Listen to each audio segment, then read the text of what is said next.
A dramatic news conference by feds in Michigan yesterday confirming that the Michigan synagogue car ramming was a, quote, Hezbollah-inspired terror attack. Joining me now is Byron York, Washington Examiner, chief political correspondent, Fox News contributor.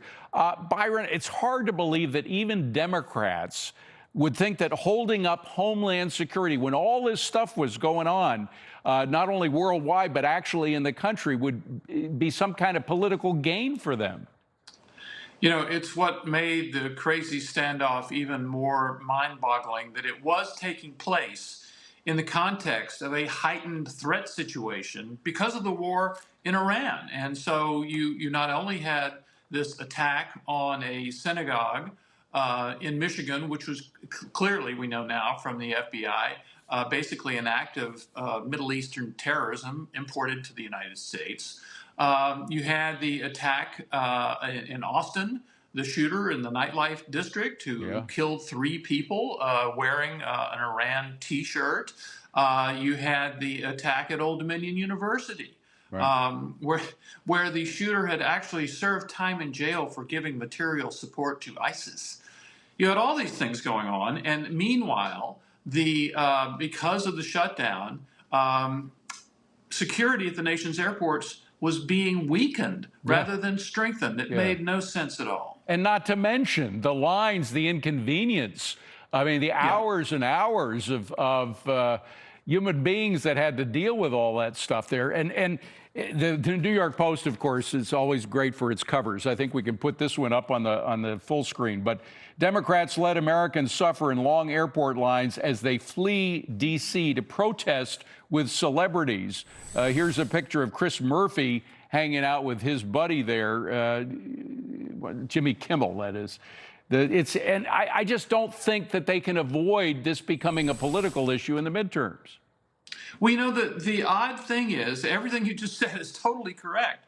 The odd thing is, so far, it appears that they have not suffered a lot of any political reversals because of this, even though you had millions of people greatly inconvenienced and suffering at the airports.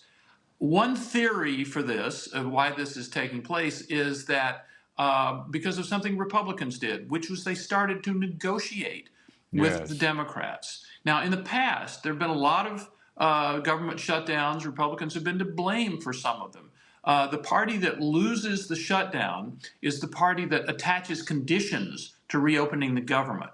And the party that wins the shutdown is the party that says, no, stop right now. We're not going to talk right now. You open the government first, and then we'll talk about your issue. That's the winning strategy here. But when you start negotiating with the other side, the picture gets kind of muddy in the public's mind. They see the two parties bickering and think maybe they're both to blame. Well, particularly when you're negotiating at 2 o'clock in the morning with just a handful of Republican senators. I mean, has Thune admitted anywhere that he made a mistake? I mean, has he shown up his hand in terms of what he does next in order to recover from that stumble? No, he is not. And, you know, you've had some Republicans say, look, Democrats didn't get what they wanted.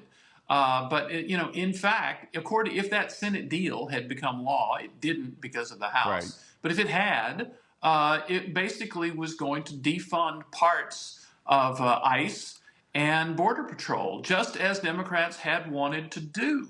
And, you know, there'd been a lot of talk about, well, ICE has actually been funded with billions of dollars in the big, beautiful bill last year, funded all the way through 2029, so it doesn't really matter. Well, that's not entirely true. Yes, the enforcement operations of ICE have been pre-funded, but what was being defunded and people going without paychecks is the rather extensive professional and office staff behind ICE, behind CBP. All of these people were going without paychecks and still are. Yeah, it's incredible. All right, we only have 15 seconds, but there was a CPAC straw poll that was done. They're very unscientific, but it was if there was a playoff between Vice President Vance and Marco Rubio, Vance walked away with a win. It was 53% for Vance, 35% for Rubio. Do you think that holds up? You got 10 seconds.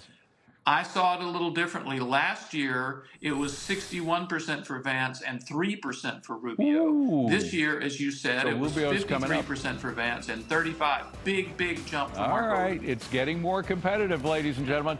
Great to see you. Thank you, Byron. Appreciate it. More Kudlow coming up next.